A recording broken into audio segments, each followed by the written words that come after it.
Kuya ang kamote. Yun, what's up mga kaibigan? Tingnan, bumotor na lang ako, may sipon ako. Yun, good morning mga kaibigan. So short ride lang tayo ngayong araw. Yan. Uy, ano to? Doctor Care. Short ride lang po tayo ngayon mga kaibigan. Gusto ko lang testingin tong ating bagong accessory sa ating GoPro Hero 9 Black. Kasi kung napansin nyo, nung nakakaraang mga video ko mula nung binili ko to is medyo sabog yung audio natin. Kung hindi sabog, mahina. So kaya tuloy tayo sa pagliliko. Yun, so ayan, kung nakikita nyo, ito, bumili tayo ng bagong accessory sa ating Hero 9 Black.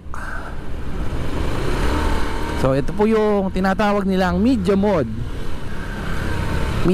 So ano nga ba yung media mode mga kaibigan? So basically ano lang to, isang accessory designed to improve the audio and video capabilities ng isang GoPro Hero 9. Yun. So with that being said, medyo marami-raming features din naman. Bigla-biglang magmamaniobra. So yun, feature siya ng Hero 9 or accessory siya ng Hero 9. Nagbibigay ng ilang upgrades para sa ating Hero 9. So alam niyo naman yung Hero 9 Black o yung GoPro Hero 9 Black is, what's that? Hero 9 Black is sobrang compact niya at wala siya halos pwedeng pagsaksakan ng kahit anong port. Kaya kailangan mo talaga ng ganitong feature. So magwi-withdraw lang muna tayo mga kaibigan. Kailangan ko ng pera para sa ating may bibilin lang tayo. AGV. Ano po? Alex! Wala pa. Sa ano? Sige, chat kita pag may set na ako. Sige. Kaya naman ang trabaho kaya deliver na. Umalis ka na din kagad? Umalis ka na? Oo, nakaisang taon na rin ako doon eh. Pwede na yun.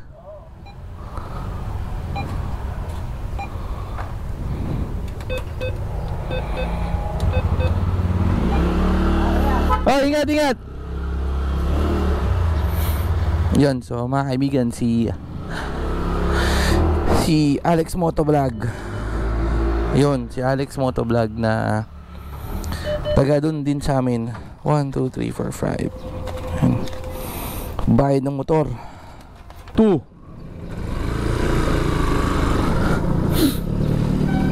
Opya.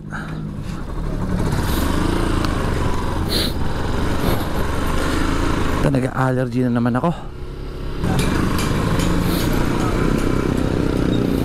What's up malolos? Good morning. Oh fuck. Yan, Malolos Cathedral. Tapos lumang munisipyo namin. So si Kuya kamote. Counterflow ka na, dire-diretso ka pa. Huwag ganun kaibigan. Testingin lang natin yung tong media mode nga. So yung mga features dito is magkakaroon ka ng 3.5 nga, magkakaroon ka ng 3.5mm mic port, or I don't know how you call that. So ito isa sa mga pinaka-importanteng feature dito sa ating Hero 9 para sa ating mga nagmo-motovlog o mga nagta-travel vlog. Kailangan natin ng microphone sa loob ng camera. Kailangan natin ng microphone dito sa loob ng helmet natin. So yun yung ginagamit natin para nakakapagsalita tayo, nakakapagkwento tayo habang nagmumotor. Yun. So kasi kung napapansin yung mga luma ko, yung mga nakakaraan kong vlog, uy, naging parking lot na yun dati ko eskwelahan, Central School. So kung napapansin nyo kasi nung nakakaraan hindi ako nagsasalita habang nagdadrive, or kung hindi naman nag-voice over lang tayo, or tulad nung nakaraang vlog ko, gumamit po tayo ng voice recorder na nabili natin sa Lazada for 900 pesos only. So yun yung ginagamit natin. So hindi ko alam na kapag ka nasa loob pala siya ng helmet tapos sobrang lapit niya sa bibig mo, is talagang sabog ang tunog niya, mga kaibigan. So kung napanood nyo yung last vlog ko, yung opening pa lang, talagang sabog na yung audio natin. So yun yung nag-push sa akin para bumili na talaga nitong media mod. So isa pang feature niya is meron siyang HDMI port. So pwede mo siyang kabitan ng parang mini monitor dito. Alam ko meron akong nakitang ganon. Ayan dito, kabitan mo siya ng monitor para mas mabilis mong ma-review yung mga footage mo.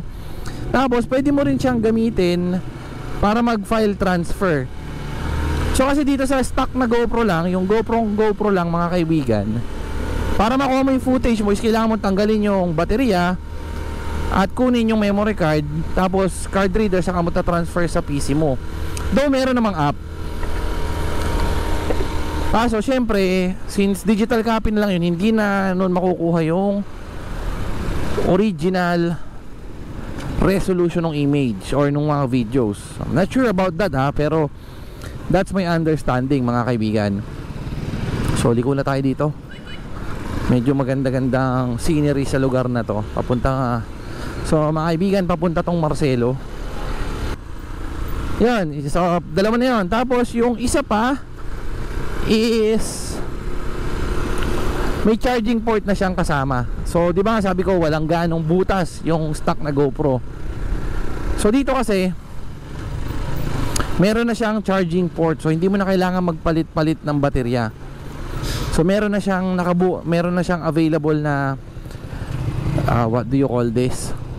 Type-C charger port or Type-C slot, whatever you want to call it, mga kaibigan. So imbis na palit ka ng baterya, namatay ba? So imbis na palit So imbis na nagpapalit ka ng baterya madalas, is konti na lang, kumbaga saksak ka na ng charger. Meron naman tayong charging port dito, di ba? Tulad ng ginagawa natin dito sa lumang camera natin. Yan, mga kaibigan, tingnan yung poste na yan, di ba? Man-made accident prone area. Puta, nasa gitna ng kalsada yung poste. So anyway, balik tayo na sa kinikwento ko. So ilan lang yun sa mga features. Tapos itong media mode, mga kaibigan, capable siyang lagyan ng mga input devices like, kumbaga, to enhance audio, like yung mga gitara. Hindi, basta kahit anong audio devices na pwedeng mag-improve ng audio nito. So microphone, yan, isa yan. Tapos iba, not sure lang kung ano yung mga yan. Research natin, tingnan nyo na lang dito. Yan. So yan yung mga features na nadagdag dito. Napakaganda,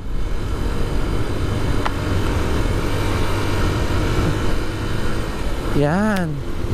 So ito kasi, mga kaibigan, tong kalsada na to, medyo favorite ko to. Kasi nung high school ako, dito dumadaan yung jeep na sinasakyan namin. Yan, tong kahabaan na to. Kaya medyo paborito ko yung lugar na to, mga kaibigan. So ikot tayo dito. Tingnan natin kung ano ang ating makikita sa may gawi dito.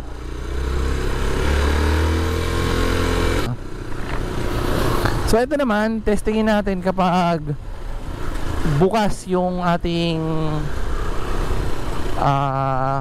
ano tawag dito, bukas yung visor natin sa helmet, tapos naka mic mode, microphone. Tapos yung microphone naman natin is meron niyang dead cat o yung parang mabuhok na kinakabit sa mic para ano po yan, mga kaibigan, it helps with noise cancelling. Yan. Tapos yan. So yan, ay sara uli natin muna. So isa pa pala dito, ayan, kung nakikita nyo, ito to mga kaibigan, ayan o, meron siyang microphone. Yan. So it's a directional microphone mga kaibigan. So harap at likod ng GoPro is meron yung mic. So kapag nakakabit to, pwede mong iset yan. Kung gusto mo dito lang sa harap kumukuha, dito sa gilid, or kung gusto mo naman ay yung likod lang. Ito, to. Meron yan dito sa likod mga kaibigan. So pwede mong iset yan ng ganun. Pwede mo siyang iset dito sa likod, na dito ka lang kukuha ng microphone, I mean ng audio. So yan ang mga features, na mga primary features na makikita mo sa Media Mod. So pros and cons halos parehas lang po. So yun lang din ang mga pros niyan para sa akin. Kung ano lahat yun, magagamit ko yan dito sa pagbablog natin mga kaibigan. Kaya lahat yan approve.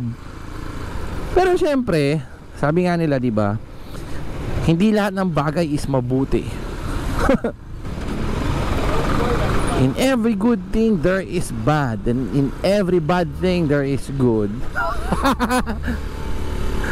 Uy, ito na pala yung dati oh. Mga kaibigan, dito ako nag high school. Yan, Marcelo. Ay pucha oh. Dito dating bilihan ng mga kung ano-anik, mga kung anik-anik, mga kung anik-anik. Yun, meron yung shake, mga kung ano-ano.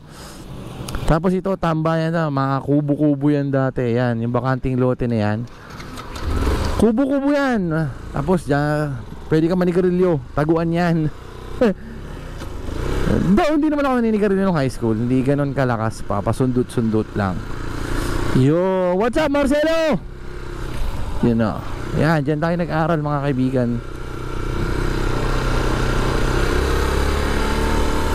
Yeah. Dati nung natanda ko, nung pandemic pumunta ako dyan, hindi ko alam quarantine area pala yung complex. Tayo akong papasukin nung mga gwardya. Yun. So anyway, tuloy na tayo sa mga cons naman, sa mga pangit na bagay dito. So para sa akin naman, ilan lang yan eh. Unang-una dyan mga kaibigan is magiging bulky siya masyado. Init pala, wala akong gloves. Yun, so number one yan is masyado siyang magiging bulky. Yun, kung nakikita nyo, mas malaki siya. Pero given naman yan kasi marami namang features na madadagdag, di ba? Kailangan mo rin mag-sacrifice. Parang alchemy lang yan. Law of equal cheme. Tapos pangalawa, chance na hindi maganda yung ma-record mong audio.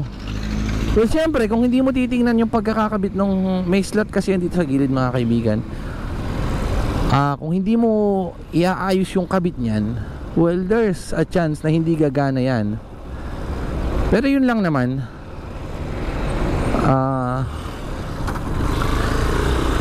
Teka muna. Yun. So pangatlo mga kaibigan is mas mabilis maubos ang baterya ng GoPro. I beg to differ dyan mga kaibigan, kasi siguro lalakas siyang magkonsumo ng baterya kung lalagyan mo siya ng mga features like yung mga additional na ilaw, lalo na pagkagabi, tapos yung monitor, di ba? Kasi syempre ala naman yung mga sariling baterya, ikakabit mo lang din yan dito sa GoPro, tapos sasaksak mo dito sa battery slot or doon sa Type-C. Dito rin sa baterya ng GoPro kukunin lahat yan. Pero syempre may remedyo naman yan mga kaibigan, di ba? Meron naman tayong extra charging, baga may charging port na tayo. So pwede mo na siyang i-charge habang re-record ka mga kaibigan. Yun no, pakaganda naman talaga dito. So yan mga kaibigan, yan yung trend na binubuo dito. Yan yung relays pala, hindi yan trend. From Tutuban, tapos tatakbo ho yan hanggang Angeles, doon sa ating Clark, papasok ho doon. So magandang project ho yan. Sana ay makabawas sa traffic dito sa atin sa Pilipinas. di ikaw na. Hindi, kumbaga cons lang naman yan mga kaibigan. Hindi ko naman yan, that's for me only. Hindi ko nilalahat yan. Maaaring mag-work sa inyo, maaaring maganda para sa inyo yung mga bagay na sinabi ko. Well, I don't fucking care. That's my opinion. Yun lang naman mga kaibigan. So far so good. So bago natin tapusin tong ating ride, punta muna tayo dito. Bibili ko ng juice, ng vape mga kaibigan. Kailangan ko na ng juice, wala na tayong juice. Medyo traffic ngayon dito mga kaibigan. Traffic. Yan, so meron dito ang bilihan ng vape mga kaibigan. Ito, vape shop siya dito sa Malolos na pwede nating bilihan. So tayo muna natin itong camera. Deep fried banana 12. Dalawa lang ba flavor niyan? Ba't may ganito na? Hindi naman to sigarilyo. May picture pa ng sigarilyo.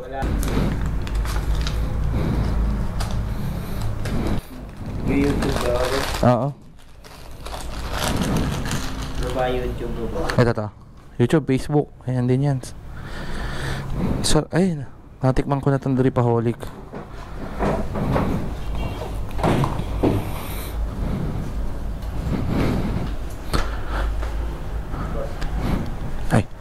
Idol, thank you.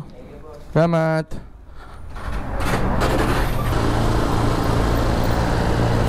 Alam mo, ang traffic dito mga kaibigan. Hindi, pasok tayo dito. Papanik ako.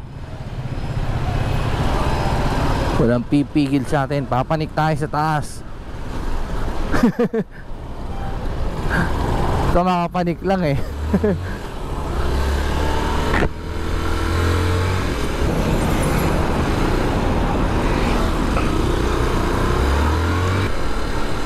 Ayun o, diba? Sarap dito sa taas mga kaibigan. Ayan. You know, shout out Malolos.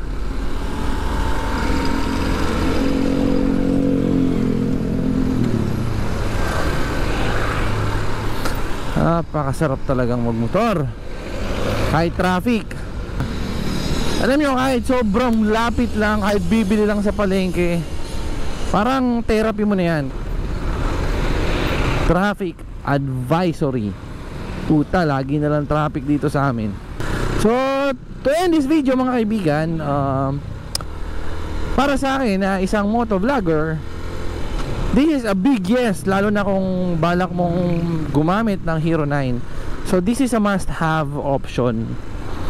Yes, meron po tayong other option para magkaroon ng mic, magkaroon ng external microphone yung ating mga GoPro Hero 9, like yung Ulanzi case saka mic adapter. Pero sabi ko nga, yung price range nila hindi naman nagkakalayo mga kaibigan. 4,500 ang mic adapter, tapos ito is almost 6,000. So konti lang kaibahan, pero yung mga features na makukuha mo is solid naman. So it's a big yes mga kaibigan. Uy, sana all may bagong helmet. Naka-immortal bag din si sir. Sana all talaga mga kaibigan. Immortal, baka naman. Kapal ng mukha eh, puta. 1,000 followers na nangihingi sa immortal. Anyway, bago natin tapusin tong vlog mga kaibigan, salamat po sa panonood. Sana ay nakatulong ako sa inyo. Sa kung gusto nyong kumuha ng mic mode or media mode para sa inyong mga GoPro Hero 9, sana ay may naitulong akong konti para sa inyo. Like, share, and subscribe na din mga kaibigan naman. Baka naman. So lalagay ko sa comment section yung ating mga social media accounts para makita nyo ang ating mga schedule ng rides at ating mga updates. Tapos pwede nyo rin ako i-message dyan kung gusto nyo sumama sa ating mga biyahe-biyahe. Mabait po akong tao, mukha lang akong masungit. Message lang po kayo pagka gusto nyo sumama, pagka mag-explore tayo. So next episode po natin, tayo ay lilibot sa mga bayan ng Sasmuan, Lubao, Guagua, basta sa mga gawi doon. So I think hanggang dito na lang mga kaibigan. Malapit na rin ako sa bahay and bomba out! Peace!